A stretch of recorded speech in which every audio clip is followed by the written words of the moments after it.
RRI Radio Tangga Bencana COVID-19.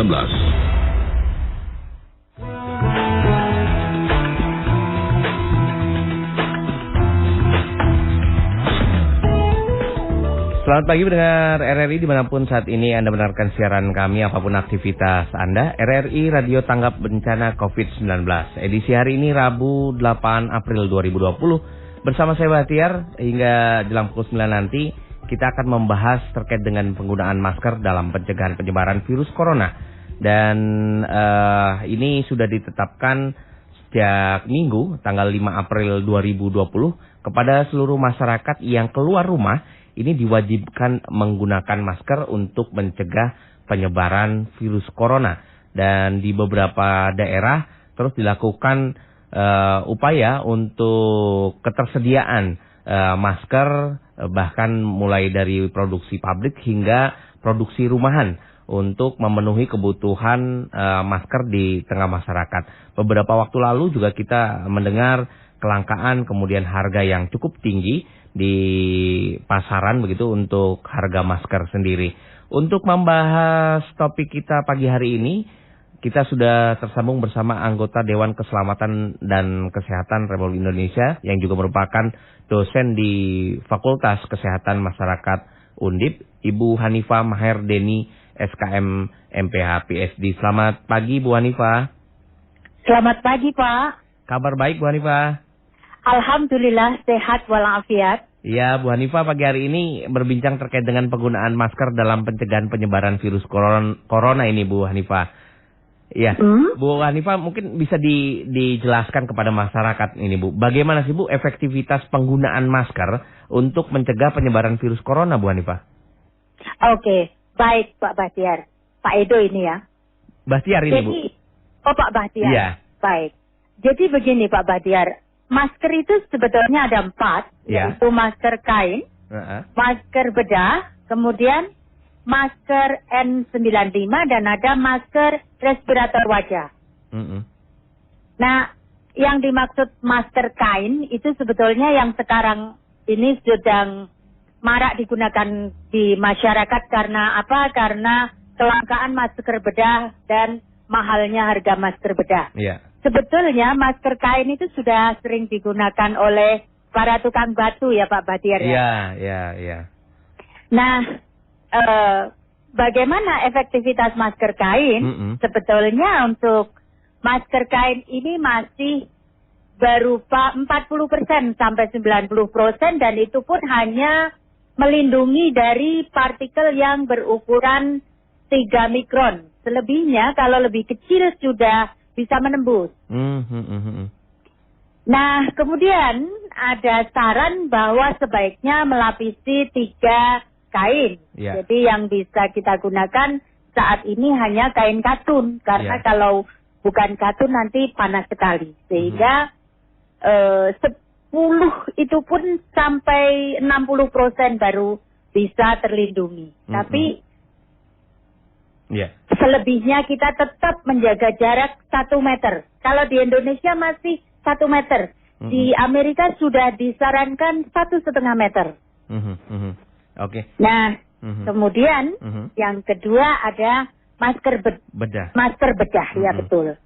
Kalau kita mengalami flu, batuk, atau sakit tenggorokan, atau mulut terasa panas, sebaiknya dan demam gitu, sebaiknya harus menggunakan masker bedah. Karena masker kain saja akan sangat berbahaya. Dan kalau orang sehat, mungkin yang bisa menggunakan masker kain. Tapi kalau ada itu, lebih baik masker bedah. Jadi, ya, supaya bisa melindungi. Kemudian, untuk petugas kesehatan yang menangani orang sakit pernafasan atas, saluran pernafasan atas dan COVID-19 harus menggunakan masker N95. Karena kalau tidak menggunakan masker yang N95 maka dipastikan efektivitasnya kurang dari 95% untuk menyaring partikel yang berukuran 0,1 mikron. Nah, kalau sangat berbahaya lagi, maka disarankan harus menggunakan masker yang ada ventilasinya. Jadi, masker tersebut harus melalui ventilasi atau desinfeksi untuk droplet maupun aerosol yang mengandung virus. Jadi, tapi ini hanya kalau sangat berbahaya. Kalau kita lihat di film-film itu, masker tersebut seperti kalau kita masuk di daerah yang polusinya sangat berbahaya. Begitu.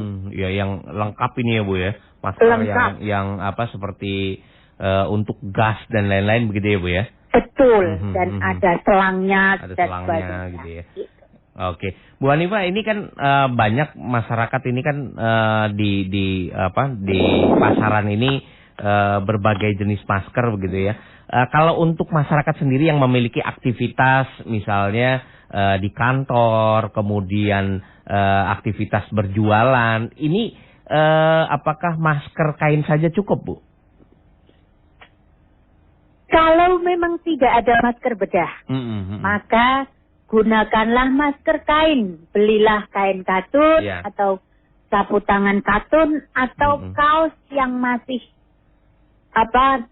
bagus, kalau perlu warnanya putih, kemudian dicuci bersih, dibentuklah menjadi masker dan diberi tali, itu sudah lebih melindungi. Atau asal bisa ditalikan ke belakang. Seperti selendang katun saja bisa Pak, ditekuk jadi 3 gitu. Iya, selendang ya Bu ya?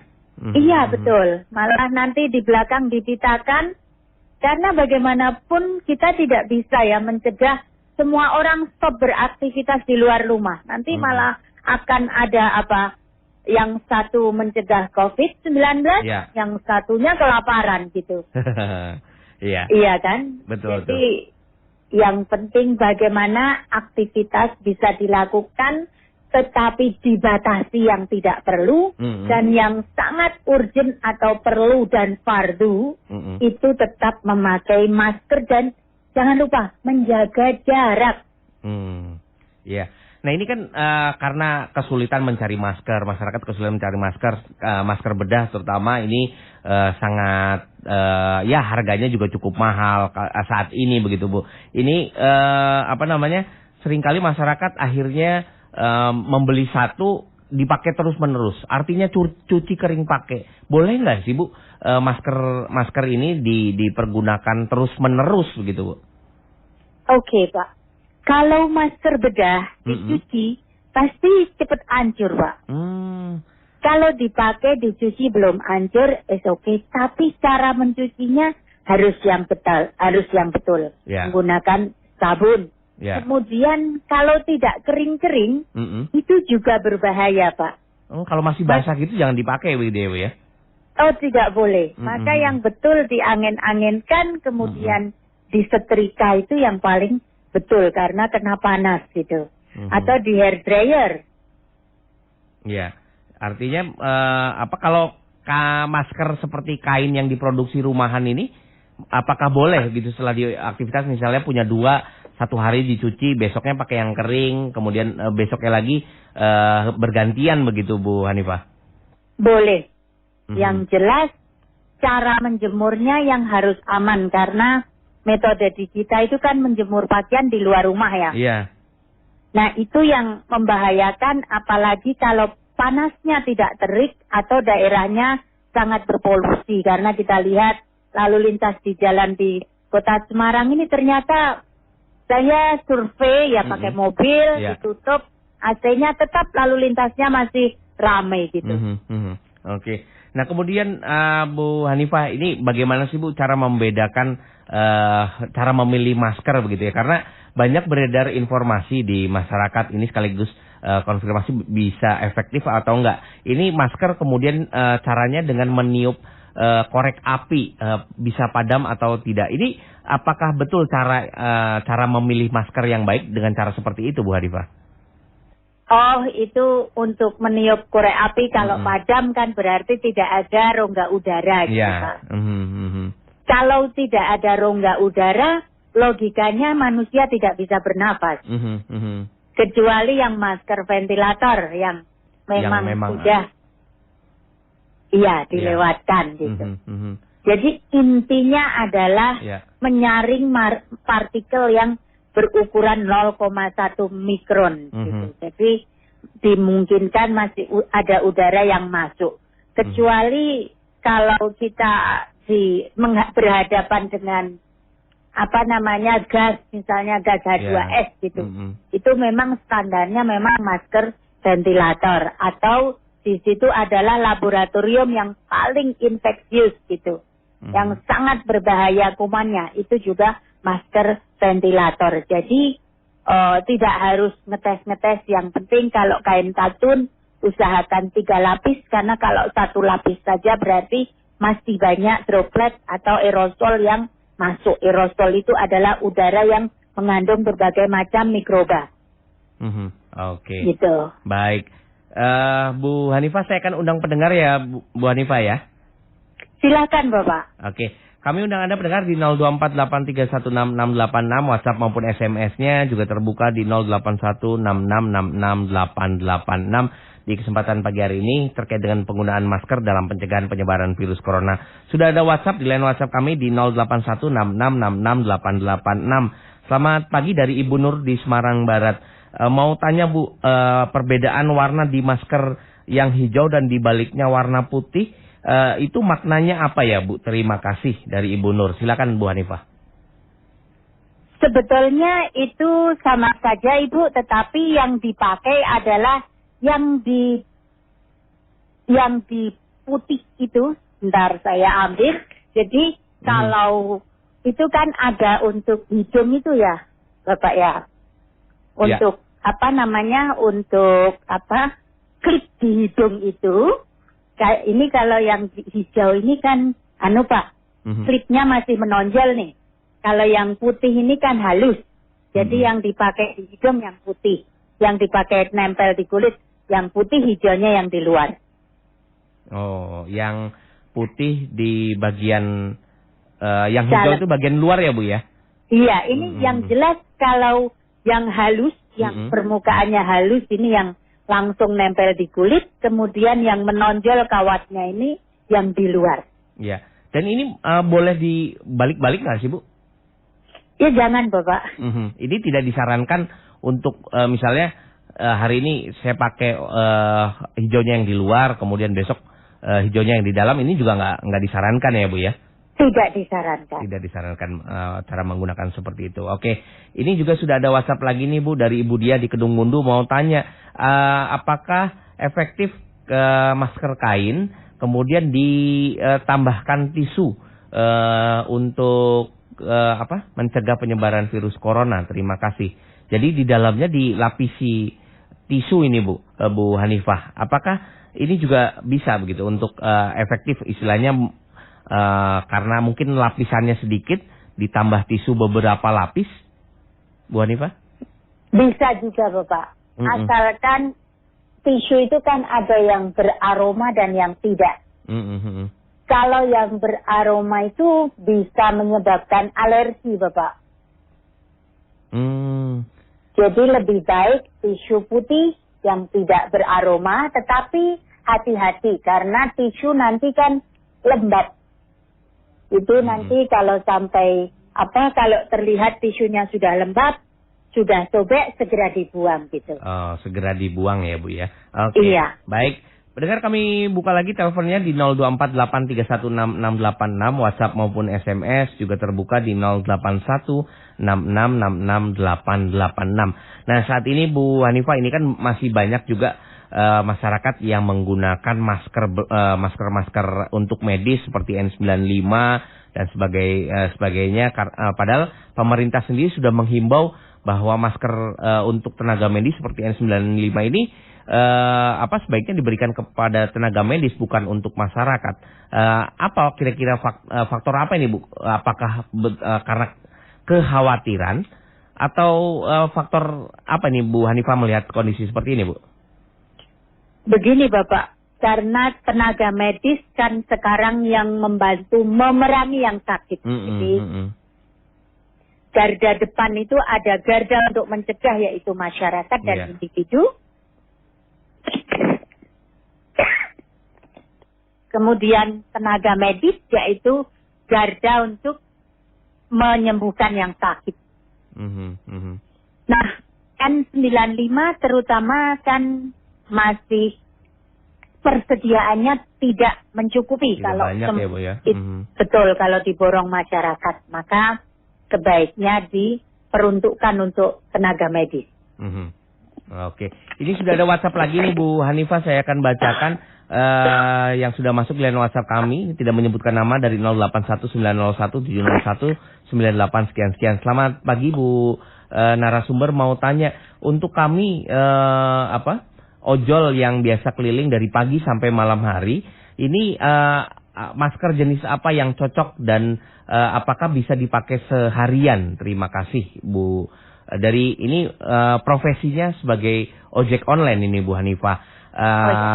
Jenis masker seperti apa yang cocok untuk mereka? Apakah kain, apakah jenis yang seperti apa, dan mungkin bisa disarankan seperti apa nih Bu? Karena mereka kan aktivitasnya dari pagi sampai bisa jadi sampai malam hari begitu Bu Hanifah. Oh ya, jadi sebetulnya waktu ojek online pertama kali dulu diperkenalkan ke masyarakat, itu sudah sangat bagus sekali ya, dengan protap memakai penutup kepala bagi penumpang. Kemudian juga memakai masker, baik bagi driver ojolnya maupun bagi penumpangnya. Nah, masker yang paling cocok itu untuk Mas dan Bapak, Ibu, Mbak, untuk ojol itu sebaiknya memang masker bedah. Dan dilengkapi dengan penutup muka yang di helm itu, Bapak. Oh, iya. Ya, itu adalah sangat ideal. Tidak perlu masker N95, cukup masker bedah. Kalau tidak ada masker bedah, pakailah masker kain 3 lapis. 3 lapis ya Bu ya. Dan apakah bisa digunakan dari pagi sampai malam hari, atau misalnya hanya 6 jam kemudian ganti, atau seperti apa ini Bu? Nah, idealnya adalah 8 jam kerja ganti. 8 jam ya Bu ya? Iya, karena apa? Karena mengingat kelembapan Indonesia yang sangat tinggi, dan itu tentu akan mempercepat pengotoran masker itu sendiri, penumpukan kotoran pada masker itu sendiri. Apalagi ojol ini kan di jalanan ya Bu ya, artinya ditambah polusi dan sebagainya begitu Bu Hanifah ya? Betul sekali Bapak. Oke.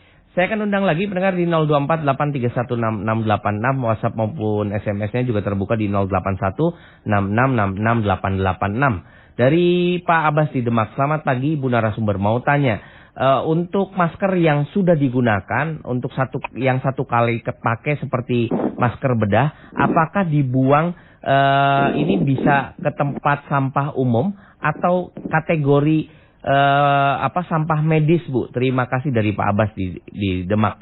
Silakan Bu Hanifah. Wah, ini pertanyaan bagus sekali. Kalau di sampah umum itu berbahaya sekali apabila diambil orang. Oh gitu ya. Apalagi misalnya ada kasus-kasus yang di sampah-sampah masker kemudian dijual kembali begitu ya Bu ya? Betul sekali. Dan kemudian pemerintah menerbitkan protokol pembuangan masker bekas pakai. Jadi itu ada protokolnya. Kalau di Vaskes ya tetap itu masuk di limbah medis karena di situ ada kumannya. Nah, kalau di rumah tangga umum biasanya saya masukkan begini. Karena sistem di pengangkutan sampah kita itu walaupun sudah kita bungkus sendiri, ternyata lebih berbahaya kalau kita bungkus sendiri.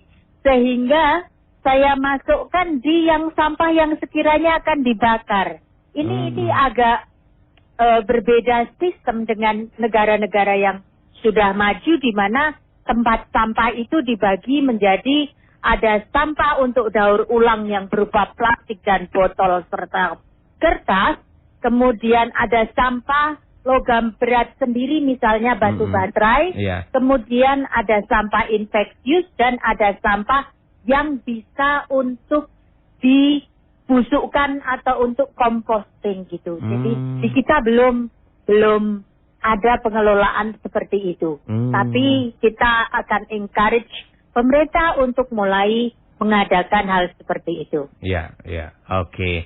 Baik, ini ada SMS dari Pak Wawan. Saya pakai masker bikinan sendiri dari kain, tapi lubang hidung saya olesi minyak angin, terus pakai masker. Nah ini silakan Bu, apakah juga efektif untuk kondisi di penyebaran virus corona ini, Bu? Oke.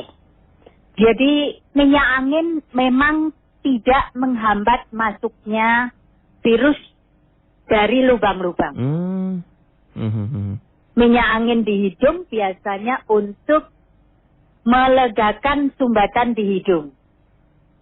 Nah, apabila terus-menerus memakai seperti itu, maka ada kemungkinan justru menimbulkan alergi pada hidung. Jadi, pemakaian minyak angin hanya ketika hidung tersumbat, bukan untuk terus-menerus. Jadi, pakailah masker bikinan sendiri yang 3 lapis. 3 lapis. Sering dicuci. Harus kering. Dan pengeringannya cepat. Dan jangan diolesi apapun. Supaya hidung tidak menumbuhkan alergi pada saluran hidung. Oke. Ini ada WhatsApp juga dari 0856407418 sekian-sekian. Selamat pagi Bu, bagaimana cara mengenalkan masker kepada anak-anak? Karena agak sulit menggunakan masker jika keluar rumah. Silakan Bu Hanifah. Ini sangat bagus sekali pertanyaannya. Ternyata anak-anak itu lebih manut kalau bu gurunya itu yang menyuruh. Sehingga mari kita ada gerakan ibu guru mengirim entah gambar, entah video, itu sangat efektif. Saya melihat di YouTube itu beberapa anak kecil sudah menangis, Bu Guru, saya ingin sekolah lagi. Iya ya Bu. Nah itu. Jadi terkadang kita itu di rumah harus tahu channel mana yang membuat anak-anak itu cepat sekali mengikuti apa yang disarankan. Kemudian ada lagi sekarang di channel-channel di TV, di channel anak-anak juga sudah disarankan untuk mengedukasi anak-anak dalam pemakaian masker, dan ini ada beberapa link di mana anak-anak dibuatkan animasi maupun film supaya mereka memakai masker. Jadi memang tidak bisa kita suruh. Itu yang nomor 1, jangan disuruh. Tetapi diberitahu kondisi tentang edukasi COVID-19 ini, dan sudah ada channelnya di YouTube, ada ibu guru yang mengedukasi murid-murid TK. Nah, nanti dicari di YouTube edukasi tentang COVID-19 untuk anak-anak gitu. Ya, artinya anak-anak jangan hanya misalnya karena saat ini kebijakannya untuk tetap di rumah, belajar di rumah, jangan hanya melulu perintah itu ya Bu ya, diberikan pengertian kondisi saat ini dengan ilustrasi-ilustrasi yang lebih mudah dipahami begitu Bu Hanifah ya? Betul sekali Pak Batiar. Jadi saya juga masih prihatin melihat di jalan maupun di mall kok masih membawa anak-anak. Baiknya jangan. Ya. Sebetulnya kalau kondisi yang paling rawan begitu ya, rentan terkait dengan penularan COVID-19 ini, apakah usia juga berpengaruh Bu? Iya. Kemarin saya bicara untuk DK3M di pencegahan COVID-19 bagi kaum muda. Ya memang dulu dipahami bahwa anak muda kebal terhadap COVID. Ternyata di Indonesia anak muda itu artinya di usia produktif di bawah 40 tahun, di bawah 35 tahun itu sudah 4%. Jadi sampai sekarang memang yang meninggal kebanyakan lebih banyak proporsinya pada usia lanjut atau senior gitu. Tetap yang lebih muda daya imunitasnya memang lebih kuat, tetapi COVID-19 ini ternyata tidak membedakan usia. Yang membedakan adalah kekuatan daya imunitas tubuh. Nah kemudian bagaimana Bu cara menguatkan, apakah dengan makanan, multivitamin atau seperti apa Bu Hanifah? Baik, jadi makanan saat ini ketika COVID-19 untuk lebih menambah kekebalan tubuh, itu memang harus mengandung multivitamin dan terutama tidak boleh meninggalkan vitamin C. Karena suplemen vitamin C kalau tidak, itu hanya bisa digunakan kalau suplemen atau makanan harian kita yang mengandung vitamin C kurang. Jadi kalau di dalam kehidupan sehari-hari kita terbiasa mengkonsumsi jus jambu, kemudian jus buah-buahan pada pagi hari, itu akan lebih baik daripada kita tergantung pada suplemen. Nah, yang bisa kita kurangi itu justru lemak dan karbohidratnya, sehingga kita harus memperkaya multivitamin, mineral, kemudian protein. Oke, itu makanan-makanan yang bisa meningkatkan imunitas tubuh ya Bu ya di tengah wabah corona sekarang ini ya Bu ya. Iya, banyak sekali yang sudah diteliti, misalnya yang sederhana jambu, daun kelor dan sebagainya itu ada di dalam sekarang di website maupun di YouTube sudah ada itu makanan-makanan untuk menjaga imunitas tubuh gitu. Oke. Ingat, bukan mengobati ya. Menjaga imunitas tubuh ya. Ya, kalau yang banyak beredar informasi seperti jamuan segala macam, bagaimana efektivitasnya, Bu? Ya. Apabila jamu-jamuan itu sudah mengalami uji fitofarmaka, maka itu bisa dan terdaftar di Balai POM, maka itu kita bisa mengatakan untuk apakah menjaga stamina atau untuk mengobati. Itu yang membedakan. Jadi sifatnya kita tidak bisa mengatakan bahwa ini makanan ini akan melawan COVID-19. Kita hanya bisa mengatakan makanan ini menambah daya tahan tubuh. Misalnya kunyit itu kan anti-infeksi. Kemudian jahe juga. Tapi harus tahu dosis yang betul. Jadi nggak sembarangan ya Bu ya, misalnya jahe selama seharian kita konsumsi jahe terus begitu ya Bu ya. Kalau terlalu banyak justru malah panas dan mengganggu sistem pencernakan. Demikian juga dengan kunyit, kalau kebanyakan biasanya justru timbul alergi batal gitu. Oke, baik. Terakhir ini Bu Hanifah, closing statementnya Bu terkait dengan topik kita penggunaan masker dalam pencegahan penyebaran virus corona. Silakan Bu Hanifah.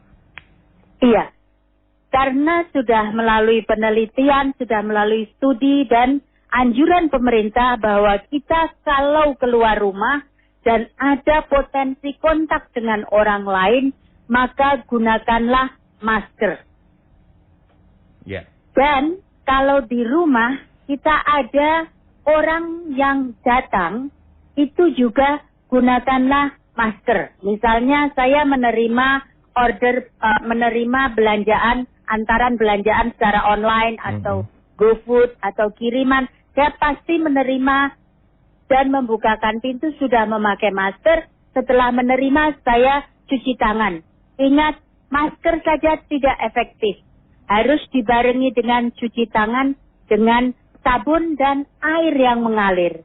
Itu yang bisa kita lakukan, dan jangan lupa tetap olahraga walau bekerja di rumah. Makan makanan yang sehat yang mengandung cukup multivitamin dan mineral serta protein dan zat karbohidrat yang seimbang. Itu semoga kita semua segera bisa memusnahkan wabah COVID-19. Ingat, individu dan masyarakat adalah garda terdepan untuk memutuskan mata rantai penularan COVID-19 dan tenaga medis adalah garda belakang yang bisa menyembuhkan orang sakit akibat COVID-19. Jadi siapakah pasukan yang terdepan? Yaitu kita semua dan seluruh masyarakat. Begitu Pak Basira. Baik. Terima kasih. Terima kasih Bu Hanifah atas waktu, atas informasi yang disampaikan kali ini. Kapan-kapan kita berbincang lagi. Sukses selalu, sehat selalu Bu Hanifah. Terima kasih. Sama doanya untuk Pak Batiat dan semua kru TV RRI supaya tetap jaga kesehatan dan selamat. Terima kasih. Amin, amin. Terima kasih Bu Hanifah. Dan pendengar, demikian tadi perbincangan kita bersama juga merupakan anggota Dewan Keselamatan dan Kesehatan Republik Indonesia.